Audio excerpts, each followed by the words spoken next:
Hey guys, good evening. कैसे हैं आप सब? उम्मीद करती हूँ आप सब अच्छे होंगे। Welcome back to my YouTube channel. तो आज की जो मेरी वीडियो है ये एक हार्ट टू हार्ट कॉन्वर्सेशन होगी। तो सबसे पहले जो है मैं एक बार अच्छे से बैठ जाती हूँ। अभी मैं यहाँ नीचे बैठी हूँ आराम से। हाँ तो मैं कुछ बातें हैं मेरे मन में जो मैंने काफ़ी टाइम से दबा के रखी हैं और मैं चाहती तो मतलब बता भी सकती थी, बट मेरे को उस टाइम वो टाइम सही नहीं लगा और मेरे को एक उम्मीद थी कि चीज़ें ठीक होंगी। बट अब मुझे लगता है कि जो लाइफ है वो चलती रहेगी और किसी के बिना नहीं रुकती।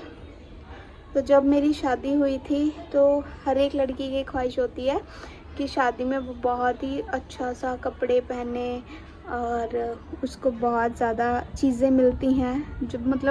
जो शादियां मैंने देखी थी मेरी फ्रेंड्स की, और एक होता है ना कि जब आपको शुरू से ऐसे पाला गया हो कि आपको किसी चीज़ की कमी ना रखी गई हो, आपके सारे शौक़ पूरे किए गए हों, कपड़े के मामले में आपने मतलब ऐसा कुछ करा ही ना हो कि कभी कॉम्प्रोमाइज़ किया है। आपने जो पहनना है अच्छा खासा आपको सब कुछ मिल रहा हो और एकदम से आपकी लाइफ में ऐसा फेज़ आता है कि आपके पेरेंट्स आपसे बात करना छोड़ दें। मतलब पेरेंट्स में मेरी मम्मी बहुत ज़्यादा अच्छी हैं, मेरे पापा थोड़े हाइपर नेचर के थे। मतलब उनका और मेरा नेचर सिमिलर था। कुछ टाइम पहले मैं भी बहुत ज़्यादा हाइपर नेचर की थी, बट उन्होंने तो मेरे से काफ़ी साल पहले ही बात करना छोड़ दिया था। कुछ रीज़न्स थे हमारे, क्योंकि वो चाहते थे कि मैं अरेंज मैरिज करूं और मुझे करनी थी लव मैरिज। तो दैट्स वाई उनका गुस्सा भी जायज़ था, क्योंकि उन्होंने इतना कुछ किया था मेरे लिए और मेरे भी एक। बट मैं अपने आप को यहाँ सही मानती हूँ कि मैंने कुछ भी गलत कदम नहीं उठाया। मैं अपने घर से भागी नहीं थी। मैंने जो किया था उनकी परमिशन से किया था, उनके प्रेजेंस में किया था। तो मुझे इस बात का भी कभी गम नहीं है। और अभी मुझे ये होता है कि मेरी मम्मी से मैं नहीं मिल पा रही हूँ। 2 साल हो गए हैं और मुझे पता है उनके लिए बहुत ज़्यादा टफ़ है कि आपकी 2 बेटियाँ हों जिनको आपने इतने लाड प्यार से पाला हो, रखा हो, आपको उनसे नहीं मिलने दिया जाता है या उनसे बात नहीं करने दी जाती। तो ये चीज़ अपने आप में बहुत ही ज़्यादा किसी बंदे को हॉन्ट करती है, डिप्रेशन में ले जा सकती है। और हमारी फैमिली में पहले ही मतलब जैसे मेरी शादी हुई थी उसके बाद मेरी बहन ने शादी कर ली थी, फिर मेरे पापा की डेथ हुई और मम्मी को मतलब इतने ज़्यादा बड़े लेवल के ट्रॉमा से गुजरना पड़ा। मतलब हैट्स ऑफ है उनको कि उन्होंने ये सब चीज़ें झेल ली हैं। और मैं अभी भी चाहती हूँ कि वो अपने बच्चों के साथ, अपने बेटों के साथ बहुत ज़्यादा अच्छे से रहें, खुश रहें। बट कुछ बातें होती हैं जो आपको हमेशा हॉन्ट करती हैं। तो वही चीज़ें हैं, मैं धीरे धीरे आपको अपनी लाइफ स्टोरी है वो जो बताती रहूँगी। तो मेरी लाइफ में ये हुआ था कि मेरी शादी जो है आज 3 सितंबर है, 4 सितंबर को मेरा रोका हुआ था डन। और रोके पे ही मेरे पापा ने बोल दिया था कि हमें जल्दी से जल्दी शादी करनी है। तो 16 अक्टूबर की मेरी शादी फिक्स हो गई थी।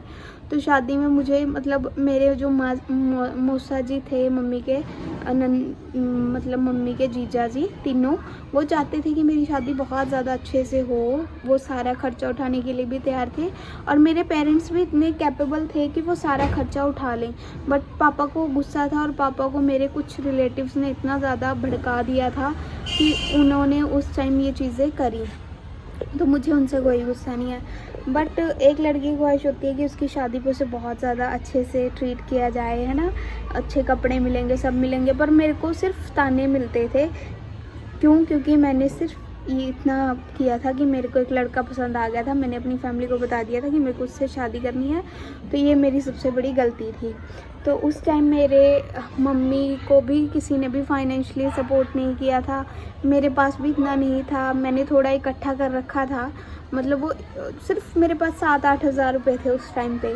तो 7-8 हज़ार रुपये में तो आजकल मतलब शादी की शॉपिंग इम्पॉसिबल ही है करना। तो मैंने और मम्मी ने पूरे मतलब 10-15 हज़ार में वो चीज़ें मैनेज करी थी। और मेरी शादी का सूट ही बहुत ज़्यादा महंगा था। बट मेरी मम्मा ने फिर भी मेरे जो ख्वाहिशें हैं वो अधूरी नहीं छोड़ी। तो मेरे पड़ोस में जो है मेरी आंटियां थी 2, मतलब उनकी फैमिली से मेरा बहुत अच्छा रिलेशन था। मम्मी के भी अच्छी बनती थी, मम्मी की फ्रेंड्स थी वो, और उनके बच्चे आगे हमारे फ्रेंड्स थे। तो उनकी बेटियां की शादी हुई थी जब, मतलब मेरी कज़न्स की 3 कज़न्स थे मेरी, 2 कज़न्स थी बड़े वाली, एक मेरी बेस्ट फ्रेंड थी चाइल्डहुड। तो उनकी शादी में ना मम्मी ने शगन वगैरह दे रखा था, कपड़े दे रखे थे। तो उनको आंटियों को लगा कि चले इसकी बड़ी बेटी की शादी है तो हम भी अपनी तरफ से जितना हो पाएगा उतना करते हैं। तो उन्होंने मुझे एक सूट दिलवा दिया है ना, तो वो सूट भी मैंने बनवा लिया। उस टाइम मैंने सिर्फ 10 सूट बनवाए थे जो मेरे पेरेंट्स के घर से मैं यहाँ लेके आई थी। और दहेज के तो मैं खुद भी फेवर में नहीं थी कभी कि मैं दहेज लेके आऊँ, या मेरे इन लॉज ने कभी भी डिमांड नहीं करी, टचवुड इस बात की। तो वो सूट उन्होंने सिलवाए। और मेरी फैमिली में सिर्फ एक बंदा जो था मेरी शादी के बिल्कुल कट्टर था, वो था मेरे पापा के भाई। और मेरे पापा मतलब 2 भाई हैं, तो उनका एक भाई है, तो वो बिल्कुल ही कट्टर था मेरी शादी के कि अगर इसको तुमने आगे इसके साथ कोई लिंक रखा तो हम आपसे बात नहीं करेंगे। तो उनका भी कहीं ना कहीं सोचना जायज़ होगा, मुझे नहीं पता उन्होंने किस चीज़ को देखकर ये चीज़ें बोली थी कि अगर इसके साथ। और वही डिसीज़न मेरे पापा ने फाइनल किया था कि मैं अपनी बेटी को छोड़ दूँगा पर अपने भाई को नहीं छोड़ूंगा। तो उनकी जो वाइफ थी उन्होंने मेरी बुआ को बता दिया कि इन्होंने तो जी लोगों से मांग के सूट वो करे हैं, शादी के लिए सूट इकट्ठे करे हैं मांग के।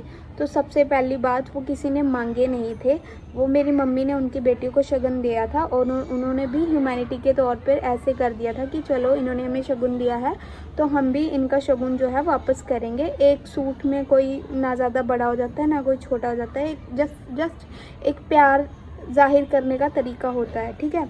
तो मेरी बुआ, मेरे आनंद कारज थे उस टाइम, मेरी बुआ ने, मतलब मैं शादी के आनंद कारज के लिए गुरुद्वारे में पहुंची और मेरी बुआ मुझे सुना रही है, तुझे क्या ज़रूरत थी लोगों से सूट इकट्ठा करने की, तू खुद नहीं जाके कन्वेंस कर सकती थी अपने मतलब पापा के भाई को कि तू खुद क्यों नहीं गई उनके पास कि मेरी शादी में आओ ये करो। तो मैं तो बच्ची थी, वो तो बड़े थे ना, उनको तो थोड़ा बहुत दिखाना चाहिए था ना कि हाँ हम बड़े हैं, हमारी भी बेटी जैसी है। उन्होंने तो मेरे पे पता नहीं कितने सारे ब्लेम डाल दिए थे, ये ऐसे है ये वैसे है, और ऊपर से तुम ये बद्दुआएं दे रहे हो मेरे को कि हाँ इसके तो घर नहीं चलेगा, ये तो तलाक होके दूसरे दिन घर आ जाएगी, है ना। तो ये चीज़ें जो हैं मेरे को बहुत ज़्यादा हॉन्ट करती हैं अभी भी। और मेरी वही बुआएं हैं जिनकी मतलब मम्मी ने जिनके बच्चों की शादी में इतना ज़्यादा कुछ किया था और सब कुछ, मतलब मेरी 2 बुआएं बहुत अच्छी हैं, वो बेचारी ऐसे हैं मिडिल क्लास फैमिली से, बट एक थी जो बहुत ज़्यादा फेवर करती थी पापा के भाई को, तो उसने मुझे ये बात बोली थी। तो ये बातें मतलब बहुत ज़्यादा मेरे को तंग करती हैं। आज भगवान की दया से मेरे पास इतने कपड़े हैं, इतना कुछ है, सब कुछ अच्छा है, फैमिली भी अच्छी है, बट जो लोगों की बातें हैं ना वो मुझे अब भी याद रहती हैं। और कुछ लोग हैं हमारे गांव में जो भी बोलते हैं लो जी उनका तो लाइफस्टाइल सुधर गया, वो तो ऐसे वीडियोस डालती हैं, वो तो वैसे वीडियोस डालती हैं। तो सबसे पहली बात, हम किसी के घर नहीं जा रहे उनसे मांगने कि तुम हमें पैसा दो या तुम हमारे कपड़ों का खर्चा उठाओ। और अगर तुम्हें हम अच्छे नहीं लगते तो तुम क्यों देखते हो, क्यों हमारी बातें करते हो। चाहे मतलब ऐसा है कि मेरे विलेज में ऐसे भी लोग हैं जो मुझे आज भी दिल से इतना मानते हैं, मेरे से बात करते हैं, अप्रिशिएट करते हैं, और कुछ ऐसे भी हैं जो पीठ पीछे इतना कुछ बोलते हैं कि मेरा मन ही नहीं करता कि मैं कभी उस गांव में जाऊं या उनकी शक्ल भी देखूं। सो सबको अपने घरों का पता होता है, बट मैं यही बोलना चाह रही थी कि कभी भी किसी को इतने लेवल पे टॉन्टबाजी मत करो या इतना मत करो कि वो बंदा मेरी तरह बैठ के फिर ऐसे अपनी भड़ास निकाले, ठीक है। और आपसे भी मैं बोलना चाहती हूँ कि अगर किसी की लड़की ने लव मैरिज करी है या उसने अपनी पसंद रखी है और बता दिया है फैमिली को, तो आप उसको थोड़ा सा सपोर्ट करो ना। ये थोड़ी है कि आप अपनी फैमिली के ही बंदे उसको मिलके टोंचबाजी करने लग जाओ या उसको ताने मारो कि तूने ऐसा कर दिया, वैसा कर दिया, वो कर दिया। कुछ नहीं यार, जो जिसकी किस्मत है वो शुरू से लिख दी गई है, जिससे शादी होनी है उसी से होनी है। ये चीज़ें सिर्फ सोसाइटी की इज्जत, हमारी इज्जत, ये सिर्फ ढकोसले हैं। अगर तुम्हारा बच्चा तुम्हें बता के शादी कर रहा है तो तुम इतनी इंसानियत तो दिखाओ कि उसके जो थोड़े बहुत लास्ट का टाइम है घर में उसको अच्छे से निकलने दो। और चीज़ें मेरे को बहुत ज़्यादा हॉन्ट करती हैं, अभी भी मैं याद करती हूँ। और मेरी मम्मी जो है वो बहुत ज़्यादा अच्छी है, उनसे जो मेरा बॉन्ड है वो ना शादी के पहले ख़राब था ना अब ख़राब होगा, और वो हमेशा उनकी रिस्पेक्ट और प्यार मेरे दिल में बना रहेगा। और वो जहाँ भी हैं खुश रहें, अच्छे से रहें। बाकी लोगों का काम है बोलना और मुझे उनको चुप करवाना आता है। तो प्लीज़ कभी भी आप किसी के साथ ऐसी हरकतें मत करें जो उसको बिल्कुल अंदर से तोड़ दें। तो आज की वीडियो मेरी सिर्फ इतनी ही थी। तो मैं यही बोलना चाह रही थी कि थोड़ी सी अपने अंदर ह्यूमैनिटी रखें। अगर किसी के लाइफ में कुछ गलत भी चल रहा है तो उसको थोड़ा सा वक्त दें समझने के लिए, ना कि ऐसा कि आप उसको इतना ज़्यादा मजबूर कर दें कि वो फिर आके ऐसे मेरे सामने अपनी, जैसे मैं कैमरे के सामने बोल रही हूँ, ऐसे अपनी भड़ास निकाले। ठीक है, तो मिलते हैं फिर आपको अगले ब्लॉग में। Bye bye.